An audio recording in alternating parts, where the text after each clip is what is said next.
So I made it to the Philippines. The journey was intense and emotional, long and exhausting, kinda like a roller coaster.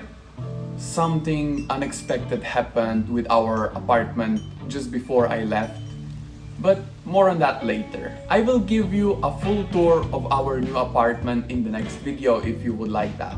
Just let me know in the comments. But before all that, let me take you back, because not so long ago, I was still in Slovenia, in my bedroom, trying to fit all my life into a suitcase. So, before I start packing, I want to say a couple of things. Currently, it is Saturday, 12 noon. My flight is tomorrow on Sunday at 9:50 a.m. from Zagreb. If I tell you that I don't have anything packed yet, will you judge me or do you understand? But no, jokes aside. I still have some projects to finish with editing, video editing, so I'm doing that. And the time goes by so fast. Today, I didn't start the day right or good. I woke up to a notification from my future wife saying that we have a problem with our apartment. We already signed the first part of the contract because we paid the security deposit, and we should sign the final contract tomorrow. Owner started complicating things, saying that we should pay extra even though it was already clearly said in the contract how much is our rent, how much we already paid. They kind of started complicating, which was not good. I woke up and I saw that. I called my future wife. I was like, "Hey Michelle, what's happening?" She explained, and I was shaking, I was shocked, I was surprised. I didn't know how to react because tomorrow I'm flying, and don't tell me I have to pay extra, but I'm not willing to do that. And don't tell me I will stay without the apartment. Like, what the heck, you know? But luckily everything went smoothly. It's a blessing in disguise. We got a different apartment, the same building, which in my opinion looks better, same price. So yeah, I think everything turns out great, and thanks to Michelle for handling everything when I was sleeping. I didn't know what's happening. And to the agency, or how can I call them? They are in contact with the owners, which apartments are available. They helped us a lot. They did a good job. They assured me I will have a place to stay when I arrive in the Philippines, so I'm happy. I calmed myself down, and I think now it's time to start packing my suitcase. So, onto the packing. Apparently, I didn't film how I'm packing my suitcase. I'm so sorry, guys, because I was rushing and I didn't have enough time. So let's skip all that and let's start with my journey.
As you can see, I landed in Qatar. Flight was 5 hours long. It was okay. Not too difficult to last. Now I'm just walking around and I found this nice quiet place. I'm sitting down. I can hear the birds. It's so relaxing and chill. So I will enjoy the moment here and then explore the airport more because I have 9 hours of free time. So yeah, that's all.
Last night, just before I fell asleep, I looked out the window and this is what I saw. The sky lighting up in distance. So quiet, peaceful, calm, beautiful. In that moment, I felt strange sense of peace. Like the universe is gently reminding me that even in big changes, there's something beautiful. So thank you for watching. I hope you enjoyed. If you want to see more of our everyday life here and our apartment, just let me know in the comments. Make sure to like the video, subscribe to the channel to see more content from the Philippines, and see you again next time. Bye!